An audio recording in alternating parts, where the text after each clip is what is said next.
पूरे देश के अंदर किसी भी उद्यमी के लिए सबसे पसंदीदा निवेश का स्थल कोई होता है तो वह उत्तर प्रदेश होता है। और इस विश्वास को देख करके हम लोगों को भी लगता है कि वास्तव में यह विश्वास ही हमारी सबसे बड़ी पूंजी है, क्योंकि यह विश्वास जिसको राजनीतिक कारणों से पिछली सरकारों ने तोड़ा था, वो केवल विश्वास नहीं टूटा था, उत्तर प्रदेश के नौजवानों के सपने को चकनाचूर किया था।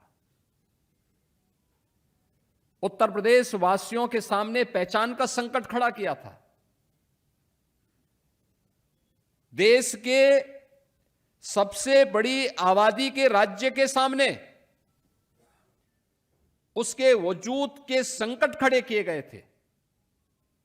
लेकिन आज मैं दावे के साथ इस बात को कह सकता हूं कि आपने जो विश्वास आदरणीय प्रधानमंत्री जी के मार्गदर्शन और नेतृत्व में डबल इंजन की उत्तर प्रदेश सरकार में आज से 9 वर्ष से लगातार व्यक्त किया है, उस विश्वास पर खरा उतरने के लिए हमारी टीम यूपी ने जो परिश्रम किया, जो प्रयास किया, उसके परिणाम अब हम सबको देखने को मिल रहे हैं, हर स्तर पर देखने को मिल रहे हैं। आप देख रहे होंगे कितने सुखद वातावरण में नवरात्रि की इस अष्टम तिथि में हम सब इस समारोह में एकत्र होकर के प्रदेश सरकार की नीतियों के तहत और किसी भी पॉलिसी के तहत आपने निवेश किया होगा, वह आपको इंसेंटिव वितरण के कार्यक्रम को यहां पर जोड़ करके, और मैंने कहा ये समारोह इसलिए करिए कि अगर कोई कहीं रुका होगा तो उसको भी हम उसको आगे बढ़ा सकें, इसलिए क्या, यद्यपि ये पैसा सीधे आपके अकाउंट में जा रहा होगा, लेकिन वह कहीं भी कोई बैरियर न रहे। और इसलिए तीनों विभाग, डिप्टी सीएम हमारे वे स्वयं, जो हमारा जो इमर्जिंग सेक्टर है जिसके लिए उत्तर प्रदेश में सबसे अधिक संभावनाएं हो सकती थी, फूड प्रोसेसिंग के सेक्टर में, क्योंकि उत्तर प्रदेश भारत का फूड बास्केट भी कहा जाता है। बीच के कालखंड में किसान इससे पलायन किया था, आत्महत्या करने के लिए मजबूर हुआ था, स्थितियां बहुत खराब थी, लेकिन पिछले 9 वर्ष के अंदर हम लोगों ने इस सेक्टर को और अच्छे ढंग से आगे बढ़ाया। आज परिणाम क्या है? उत्तर प्रदेश में भारत के कुल कृषि योग्य भूमि का केवल 11% यूपी के पास, लेकिन खाद्यान्न उत्पादन उत्तर प्रदेश कर रहा है देश के अंदर 21%, यानी 11% भूमि में भारत का 21% खाद्यान्न उत्पादन अकेले उत्तर प्रदेश कर रहा है, और फूड बास्केट के रूप में उत्तर प्रदेश को पुनर्स्थापित करने में सहयोग कर रहा है। केवल खाद्यान्न उत्पादन ही नहीं होना, उसको वैल्यू एडिशन के साथ जोड़ना है, और फिर प्रोसेसिंग के माध्यम से अन्नदाता किसानों को अधिक उन्हें लाभांश उपलब्ध करवाने के साथ ही यहां के नौजवानों के लिए रोजगार की संभावनाओं को विकसित किया जा सके। आज इस फील्ड में जो कार्य हुए हैं उसके भी इंसेंटिव वितरण हुए हैं। उत्तर प्रदेश औद्योगिक निवेश का एक बेहतरीन गंतव्य बने, पिछले 9 वर्ष के अंदर इसके लिए अनेक प्रयास किए गए। स्वाभाविक रूप से उत्तर प्रदेश में निवेश, मुझे याद है 2017 में जब हम लोग निवेश की बात करते थे, एक सामान्य शिष्टाचारवश मिलने के लिए भले ही कोई आ जाए, लेकिन जब हम प्रदेश के बाहर कहीं जाते थे, किसी उद्यमी से बोलते थे कि निवेश के लिए आप यूपी आइए, तो हम लोगों को देख के हंसता था, जोर से ठाके लगा के हंसता था। निवेश और यूपी, हम लोगों को लगता था कि जैसे कोई अपराध कर लिया हो। हम कहते थे हां यूपी। तो कुछ लोग तो चुप हो जाते थे, लेकिन कुछ लोग बोलते थे हम लोग तो 5 साल पहले संकल्प ले लिए हैं कि हम यूपी नहीं जाएंगे। कोई कहता था कि हमने इतने वर्ष पहले यह संकल्प ले लिया कि यूपी नहीं जाएंगे। आप आए हैं, एक बार प्रयास करेंगे। इतना बोल करके हमारी वार्ता समाप्त होती थी। मैं उस सच्चाई को बोल रहा हूं जो 2017 में हम लोगों को फेस करना पड़ा था।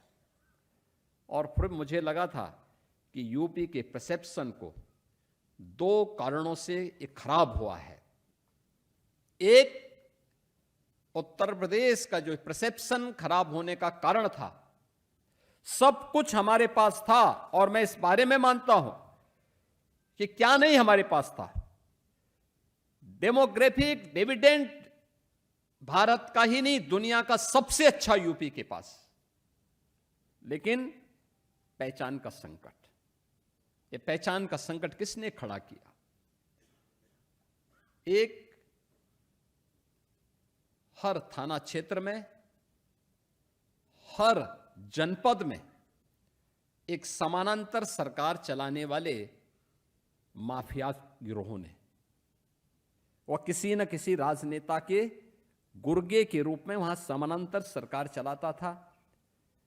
किसी भी व्यक्ति को सुरक्षित नहीं रहने देता था, ना उद्यमी को, ना व्यापारी को, ना बेटी को, ना सामान्य नागरिक को। तो हम लोगों ने तय किया, इस माफिया ने अब तक जो कुछ भी किया है, इसकी कमर तोड़नी है, इसको पूरी तरह क्रैश करके रख देना है। और उत्तर प्रदेश के अंदर अपराध और अपराधी के प्रति 0 टॉलरेंस की नीति के तहत हम कार्य करेंगे।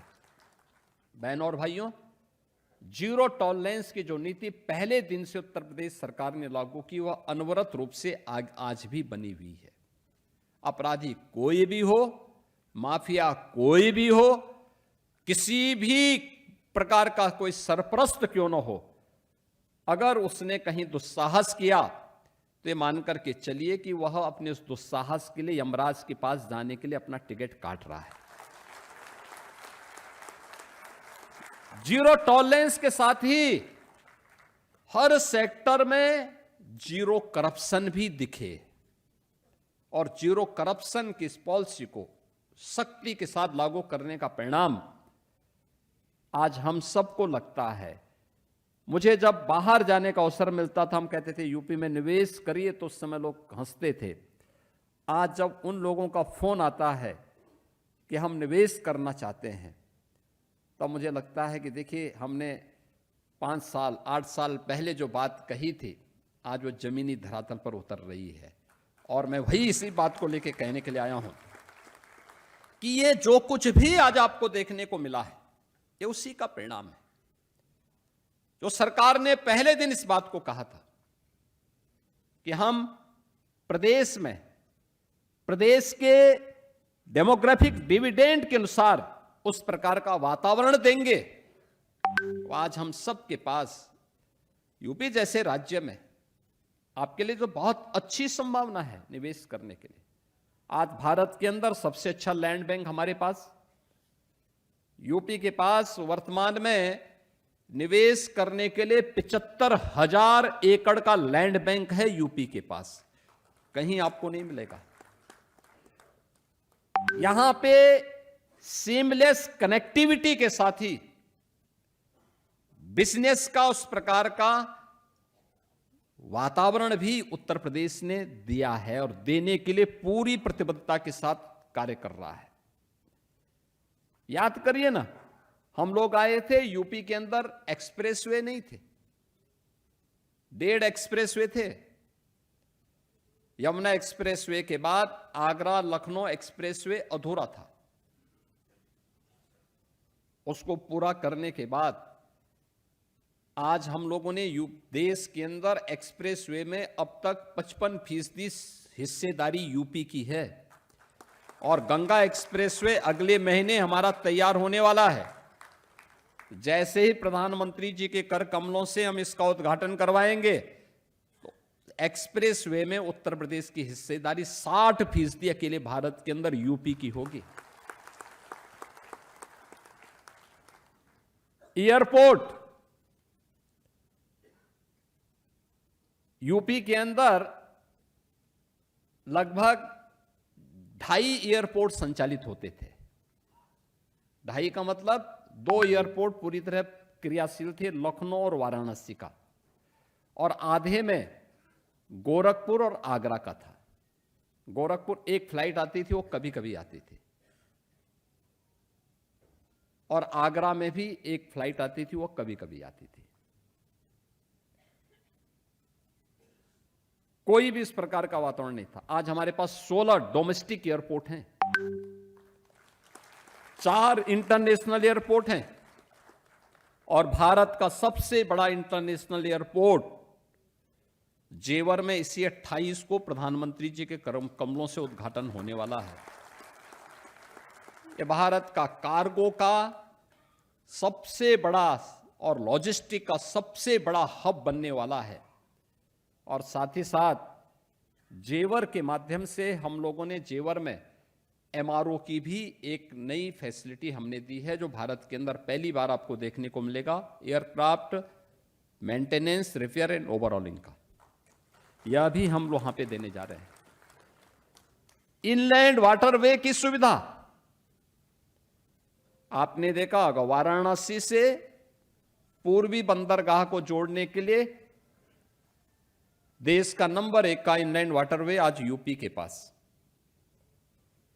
यूपी देश के अंदर सबसे अधिक सिटी में मेट्रो का संचालन कर रहा है। 7 सिटी हमारी ऐसी हैं जिसमें हम मेट्रो का संचालन, 17 के पहले एक भी नहीं था, ये 17 के बाद ही सब ये हैं। Inter state and international connectivity UP की ये 4 लेन से जुड़ चुकी है। हर जिला मुख्यालय 4 लेन के साथ, हर तहसील मुख्यालय 2 लेन के साथ, और हर ब्लॉक मुख्यालय भी 2 लेन के साथ जुड़ चुका है। यह बेहतरीन कनेक्टिविटी के साथ साथ सीमलेस बिजनेस का उस प्रकार का वातावरण देने का काम आज उत्तर प्रदेश आदरणीय प्रधानमंत्री जी के मार्गदर्शन में सफलतापूर्वक कर रहा है।